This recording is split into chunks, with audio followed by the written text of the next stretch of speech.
CM Revanth Reddy సోదరుడు తిరుమల రెడ్డి అస్వస్థతకు గురయ్యారు. గత 4 రోజుల నుంచి వైరల్ ఫీవర్తో ఆయన బాధపడుతున్నారు. దీంతో నగరంలోని ఓ ప్రైవేట్ హాస్పిటల్కు తరలించి బంధువులు చికిత్స అందిస్తున్నారు.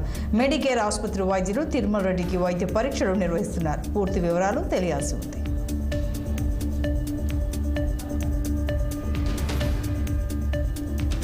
ఏపీ రాజకీయాలు ఢిల్లీకి చేరాయి. టీడీపీ జనసేన సీట్ల సర్దుబాటు కొలికి వచ్చింది. ఇక బీజేపీతో పొత్తు, అసెంబ్లీ, పార్లమెంట్ సీట్ల సర్దుబాటు తేలాల్సి ఉంది. ఈ నేపథ్యంలో టీడీపీ అధినేత చంద్రబాబు, జనసేన అధినేత పవన్ కళ్యాణ్ ఈ సాయంత్రం ఢిల్లీకి వెళ్లనున్నారు. రాత్రి 9 గంటలకు అమిత్ షాతో చంద్రబాబు భేటీ అయ్యే అవకాశం కనిపిస్తోంది.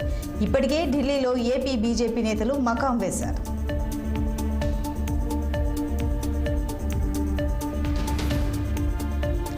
ఏపీలో 4వ ఏడాది వైఎస్ఆర్ చేయూత నిధులను వైసీపీ ప్రభుత్వం విడుదల చేసింది. రాష్ట్ర వ్యాప్తంగా 26,98,931 మందికి 5,060 కోట్ల ఆర్థిక సాయం చేసింది. అనంతరం సీఎం జగన్ మాట్లాడారు. గతంలో ఏ ప్రభుత్వం కూడా ఇలాంటి ఆలోచన చేయలేదన్నారు.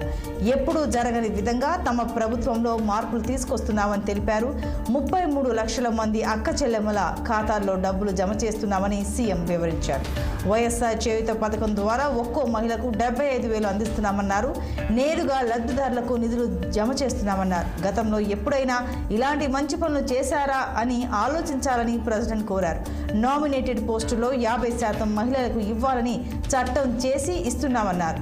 ఏపీలో పొదుపు సంఘాలు 99.83% రుణాల రికవరీతో దేశంలోనే ప్రథమ స్థానంలో ఉన్నాయని వివరించారు. నాడు నేడు కింద స్కూళ్లను బాగు చేశామని సీఎం చెప్పారు. అక్క చెల్లెమ్మలు ఇదే 33 లక్షల మంది ఇదే అక్క చెల్లెమ్మలు వారి అక్క చెల్లెమ్మల కుటుంబాల ఖాతాలు కూడా చూస్తే ఆ అక్క చెల్లెమ్మల కుటుంబాలు మరో 56,188 కోట్ల రూపాయలు కూడా మంచి జరిగింది అని కూడా చెప్పడానికి సంతోషపడతా ఉన్నాను. ప్రతి అడుగు కూడా మీ బిడ్డ ప్రభుత్వం ఒక మహిళా పక్షపాత ప్రభుత్వంగా నా అక్క చెల్లెమ్మలు సంతోషంగా ఉండాలి, వాళ్ళ